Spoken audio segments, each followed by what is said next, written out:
7:45 de la mañana tenemos un interesante foro que incluso anunciamos en nuestras promociones. Y vamos a triangular desde Caracas con Santiago de Chile y con Buenos Aires, capital argentina.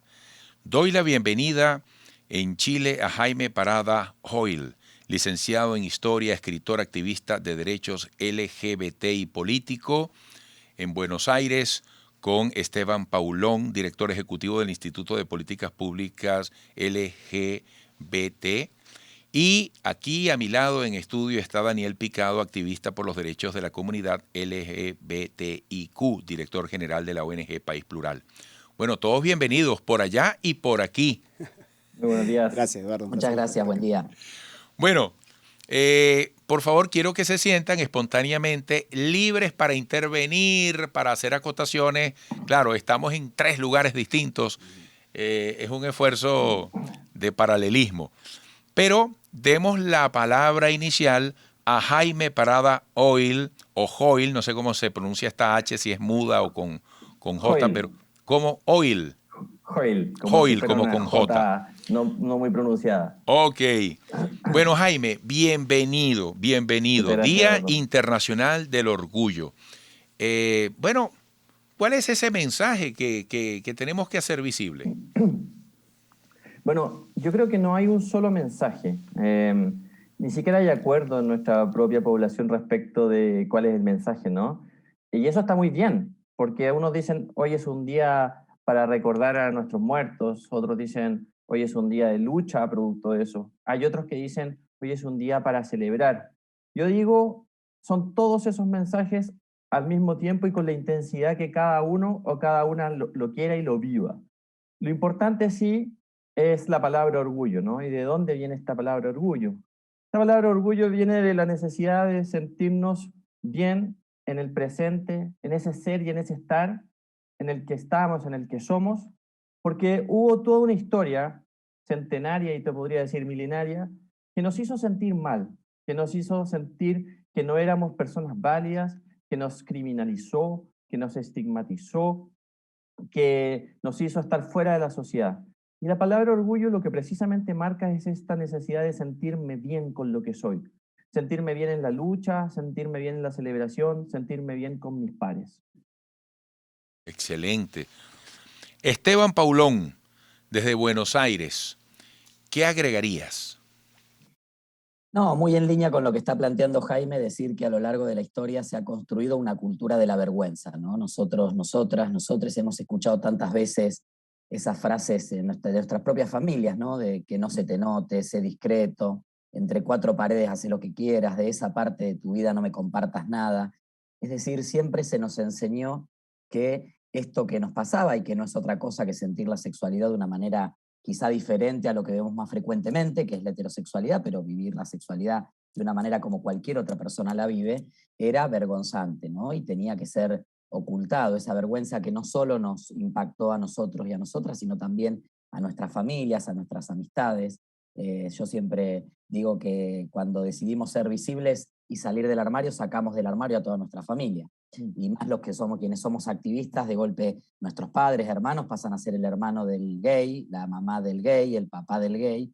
Entonces, de alguna manera, esta idea del orgullo viene a contraponer a la cultura de la vergüenza, una cultura de poder ser, vivir abiertamente, expresar quiénes somos, expresar libremente nuestra forma de ser, y por eso también la manifestación del orgullo que nace de una resistencia a una revuelta popular que tuvo lugar en un bar de Nueva York en 1969, en 28 de junio, toma la forma de una fiesta, ¿no? A veces dice, ¿ustedes qué reclaman si están festejando? Bueno, también ese festejo es una manera, no de decir que estamos orgullosos y orgullosas de ser gay, lesbianas, bisexuales o trans, sino que estamos orgullosos y orgullosas de poder vivir abiertamente, expresar nuestra sexualidad, expresar quiénes somos y no sentir ningún tipo de miedo y vergüenza, y por eso de alguna manera también este día es tan potente, tan visible, porque, como decía un gran activista argentino que ya falleció hace muchos años, Carlos Jauregui, que es uno de los pioneros del movimiento LGBT,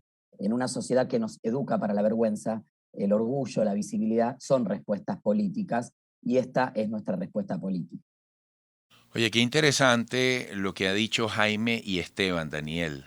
esa contrastación entre el orgullo, la vergüenza, la connotación dentro de la familia.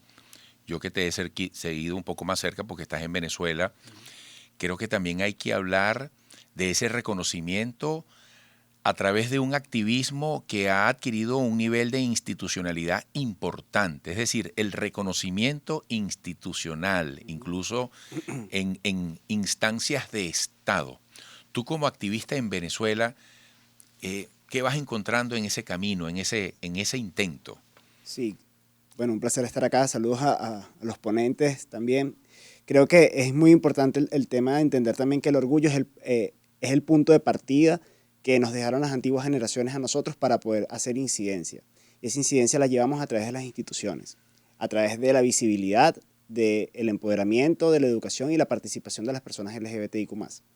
Nosotros como personas LGBTIQ+, en Venezuela, estamos entendiendo ahorita que nuestra organización está siendo muy visible porque las diferentes estructuras, organizaciones, instituciones del país están tomándonos en cuenta para escuchar nuestra voz, porque existe la disposición a entender qué hay atrás de la diversidad. Entonces, cuando nosotros encontramos este escenario que pudiese ser un ecosistema un poco favorable para nosotros, nuestra responsabilidad como movimiento social es incidir desde un mensaje respetuoso, conciliador y con la intención de construir puentes que busquen entonces que la diversidad sea lo suficientemente fácil de entender para que al momento de instrumentalizar el poder, al momento de aplicar las políticas públicas desde cualquier nivel, local, regional o nacional, existe una manera compatible de llevar esas acciones con la dignificación de la vida de las personas LGBTIQ+. Entonces, sí, es algo legítimo, las instituciones nos están tomando en cuenta, pero se necesita de muchísima voluntad y madurez del movimiento para, tal cual como está ahorita, para poder entonces lograr un acompañamiento efectivo al Estado. Oye, vuelvo a Chile con Jaime en esta conexión, amigos televidentes y radio oyentes, con Jaime Parada Hoyle, licenciado en Historia, escritor, activista de derechos LGBT y político, Esteban Paulón, director ejecutivo del Instituto de Políticas Públicas LGBT+, y Daniel Picado, activista por los derechos de la comunidad LGBTIQ+. Ellos están respectivamente en Santiago, en Buenos Aires y en Caracas. Jaime, ¿qué logros visibles pueden compartir ustedes con el mundo en este transitar, en este momento? Bueno, es una muy buena pregunta porque no todos los países están en el mismo estado de institucionalización de las demandas del movimiento, ¿no? Em, Hay países que son más proactivos, hay países que son más reactivos, te podría decir que la mayoría. Creo que la respuesta más fácil podría decirte, mira, en mi país acabamos de aprobar matrimonio igualitario, hay una ley de identidad de género, pero yo creo que los grandes logros del movimiento, más allá de lo legislativo, que son muy importantes, es haber construido un relato donde la homosexualidad hoy día es una posición, una orientación sexual válida en el mundo. Y eso es lo que más cuesta construir. Yo veo otros países y ahí sí veo grandes diferencias, por ejemplo de Centroamérica, donde todavía existen discusiones respecto de si la homosexualidad es algo que debiera ser visible o no debiera ser visible, ¿no? Incluso vemos a un juez de la Corte Suprema en Estados Unidos, el mismo que fue activista contra el aborto, cuestionar el matrimonio igualitario, cuestionar la posición de las personas LGBTIQ más en el mundo, ¿no? Entonces, como las conquistas pueden llegar a ser efímeras, ¿no? Y lo que pasó con el aborto en Estados Unidos nos demuestra que una conquista social y jurídica se puede perder. Lo que no podemos dejar de sostener es nuestra lucha por el concepto que usó bastante Daniel Picado, que es por la visibilidad. En la medida que nosotros seamos visibles, en la medida que haya un otro, un padre, una madre, un familiar, un amigo, un compañero o compañera de trabajo que se conecte con lo que somos porque nos ve y no porque hay un tabú en torno a nosotros, vamos a ser capaces de sostener la lucha, no solo nuestra generación, sino que la generación que viene, ¿no? Yo escribí un libro con una autora, con mi coautora, Rafaela Di Girolamo, y ella siempre dice en las entrevistas algo que a mí me gusta mucho, que esta no es la lucha de una sola generación, no es la lucha de nuestra generación, así como no fue únicamente la lucha de quienes nos antecedieron y no será la de aquellos que nos precederán, sino que en sostener nuestra visibilidad, en sostener nuestras identidades, está la clave para poder obtener conquistas que pueden ser jurídicas o legislativas, que de alguna forma nos den una mejora en la calidad de vida, una posición más justa en el mundo, pero que en ningún caso va a ser definitiva. Bueno, muchísimas gracias. Y mira, no digo esta expresión que es interesante por un cumplido. Realmente estoy fascinado con la calidad de los mensajes de ustedes. Quiero que en la próxima parte, manteniendo esta pantalla dividida, sigamos en este planteamiento que yo hacía sobre los logros. Y yo creo que aquí también el tema de la familia siempre hay que revisarlo, porque ese pudiera ser un punto de partida también de conexión con esa convivencia que debe ir a más, esa convivencia que debe trascender los tiempos, ¿no? Como lo decía la cita de Jaime Parada Oil, no es una lucha de la generación presente solamente. Así que al regreso continuamos con este foro a propósito del Día Internacional del Orgullo. 8 minutos de la mañana, hora de Venezuela. Seguimos en este foro con Jaime Parada Oil desde Santiago, Esteban Paulón desde Buenos Aires y Daniel Picado desde Venezuela. Estoy haciendo preguntas, si se quiere, muy abiertas, muy panorámicas, para que ustedes las lleven al detalle de lo que manejan. Porque el tema informativo aquí también es determinante. Cuando uno dice LGBTIQ+, eso también tiene una connotación conceptual. Y en la frecuencia está el conocimiento, el reconocimiento, el aprendizaje de las cosas, ¿no? Bueno, Daniel, te dejo esa pregunta abierta para que tú hagas el balance en cuanto a logros, lo puedes hacer desde el espacio territorial de Argentina, lo puedes proyectar comparativamente hasta donde quieras en el... Esteban, ¿qué dije yo?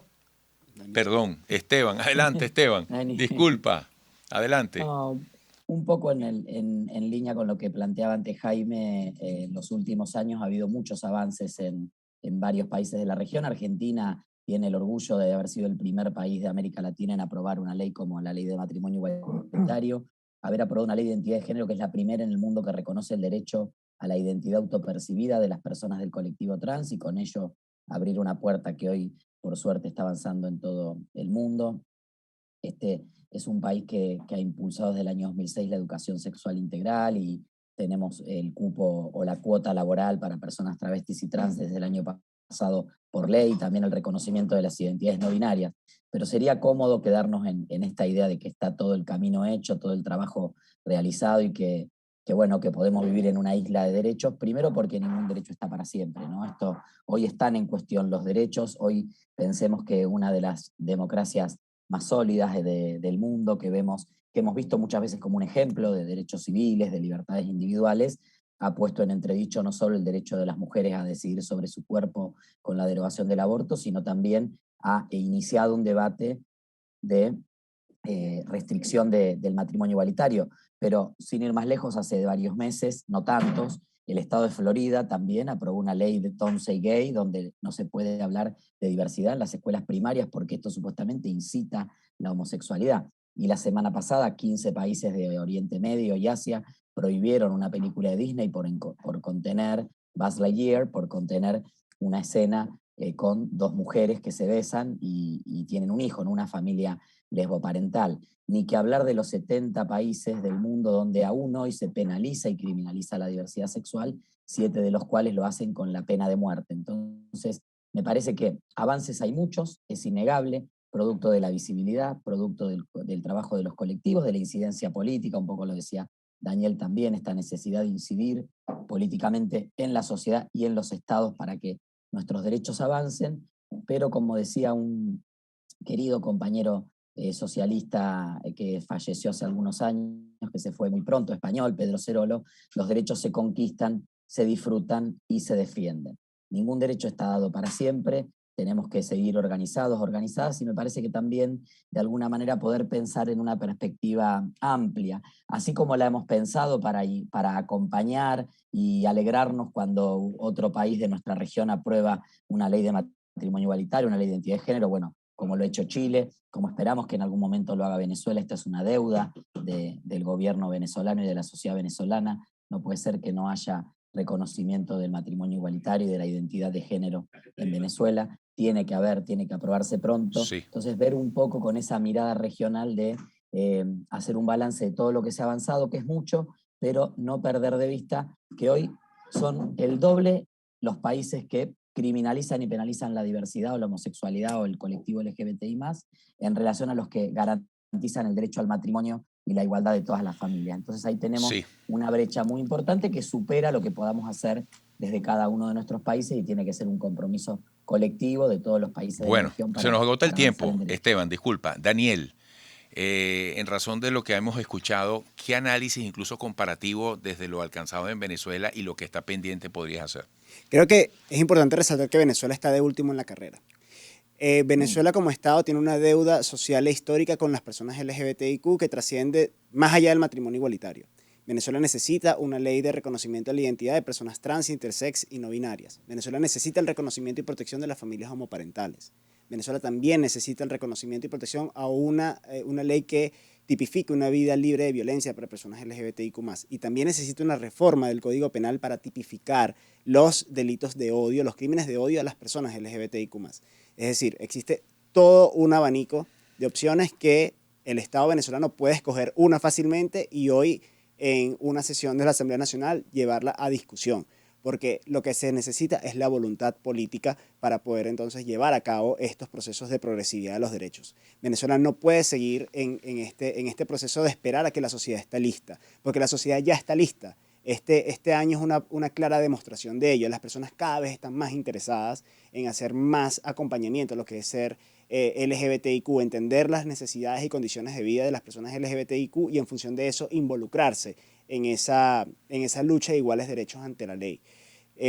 La sociedad venezolana ya está preparada, porque las organizaciones de la sociedad civil tenemos más de 20 años trabajando en este asunto. Y creo que es muy importante entender de que lo que hace falta entonces es que ahora las instituciones del Estado tengan la permeabilidad de permitirnos y la intención de permitir el ingreso de la sociedad civil para incidir en conjunto. Porque las transformaciones sociales no se generan solamente desde lo público. La sociedad también influye mucho en el desarrollo. Y para construir una sociedad moderna, inclusiva y profundamente diversa, se necesita del acompañamiento de la sociedad civil. No se puede hacer solo.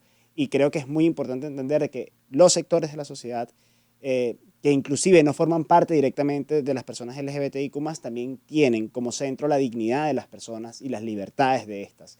Y tener estas dos variables dentro de la discusión, dejando mucho a un lado la religión o las conductas o estos prejuicios morales, podemos conseguir entonces un punto medio que nos permita avanzar en una línea en conjunto y construir una visión compartida de país, que sea un país plural. Daniel Picado por Venezuela, Esteban Paulón desde Buenos Aires, Jaime Parada Hoyle desde Santiago de Chile, gracias por este foro oportuno hoy Día Internacional del Orgullo, un compromiso que incluso a través de los medios de comunicación debemos sostener permanentemente. Esperamos contar con ustedes, amigos, en Chile y en Argentina, siempre. También contigo, Daniel, en Caracas, prontamente para retomar este tema. Un fuerte abrazo y felicidades en este día. Gracias, Eduardo, y saludos. Amigos, volveremos después de la pausa.